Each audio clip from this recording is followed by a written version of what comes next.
Okay, so second video for today's series, and this one I'm gonna try and keep it short and just hit on like the tip of the iceberg points, but it's around emotional eating. And this is like such a massive thing. This is what I work with my one-on-one clients with a lot, because our emotions are just so wrapped up in food, and it's really hard to untangle that. And if we don't untangle that, I really believe that we just stay stuck in this diet mindset, this like start, stop, you're doing well, something stressful happens, you reach for food, you reach for alcohol, you get back on track a couple months later, something happens, you go back into your regular patterns. And so to really unravel the emotional eating web, it takes a lot of time, it takes a lot of patience, I work with my clients for several months because I need the stress to hit their life so I can help work through it with them. It's something that needs to be done in the moment. You need to feel the discomfort of stress of whatever it is, the trigger in your life that's causing you those patterns and behaviors, and then we need to work through it together. Having said that, lots of people have asked about COVID weight gain. It's a reality. We're at home, we're moving a lot less, we're eating a lot more food. Maybe like this was one of the most acutely stressful things that we've gone through as a society. And people, myself included, reach for food and alcohol when they're stressed. And so maybe you've been noticing the pants are a little bit tighter if you've had to like put on jeans after like 3 months in loungewear. So what do you do? How do you like kind of regain control? I had air quotes, they were out of the video. Regain control. How do you deal with emotional eating that was highlighted through COVID, and what do you kind of do? So like I said, I could talk for like a couple hours on this stuff.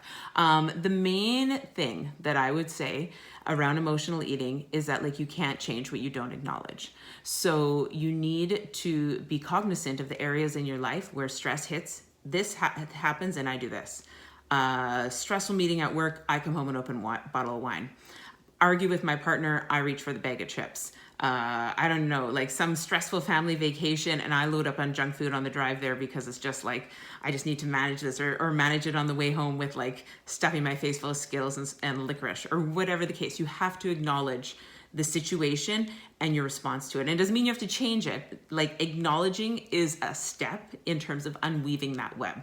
So acknowledging that COVID was super stressful and this is what you did is a step in it. Another step is to come up with a list of things that relieve stress for you, and then to put that list somewhere visible, because if your knee-jerk reaction is to go to food, is to go to alcohol, it means that there's other things in your life that are stress relievers. Maybe it's reading a book, maybe it's journaling, yoga or meditation, or going for a walk, talking to a friend, knitting, having a bath. There's so many things, and maybe it's just sitting on the couch and petting your dog. Like there's so many things that can relieve stress for you. And you probably can think of 5 or 6 off the top of your head. But when push comes to shove, you don't go to those things. You go to the food and alcohol. So sometimes we need a visual reminder of like, these are other things I can do too. And in the beginning, I would say, don't necessarily say you can't have the food, you can't have the alcohol, but you need to do one of the other things first. So you can come home from a stressful day and open a bottle of wine. That's fine. Before you open the bottle of wine, you have to walk around the block. If you walk around the block and you still feel super crappy and you want the wine, go for the wine, but at least you did the walk around the block. Or same thing, like I'm so stressed, I'm so mad at my partner right now, I just want to like grab the chips and grab the chocolate and blah, blah, blah. Go sit in your room, calm down, take some deep breaths, journal for 15 minutes, and then see, do I still want the thing? Because we're using food to deal with the emotion that we don't want to feel it. So if you sit and journal and you cause yourself to be in the moment and in the feelings, that's easier said than done. You can start to unwind that pattern, right? So basically something happens, we do this, and we're trying to interject a new habit in between. So that's meaty. That's like a big one, and that takes a lot of practice. You're not going to get it right all the time, but having a list of other options and things that you can do to relieve stress is key. And then building, you kind of want to like reinforce that neural pathway in your head, because right now the pathway between probably food and alcohol with stress it's a really deep rut, and you need to start creating the path and the pattern to the other options. The other thing that I like to do if I'm really stressed or upset or something is like, can you give? Can you give something to somebody else? Can you deliver flowers to a friend? Can you send some handwritten cards? Can you, I don't know, I'm trying to think of other things. Just like call a friend or do a nice favor, or like just hold the door open for someone, maybe not in COVID times, or like pay a random stranger a compliment. It's amazing what doing something for someone else will relieve for yourself. And it just takes the focus away from you and the focus away from whatever's feeling really crappy in your life. When you can give and do something nice for someone else, it really lifts and alleviates a lot of those like heavy negative feelings. So the first one is to acknowledge. The second is to come up with a list of things that you can do that are alternate stress responses. The third is to give, to think about how you can like brighten someone else's day, even if you're feeling really crummy or really stressed or really maxed.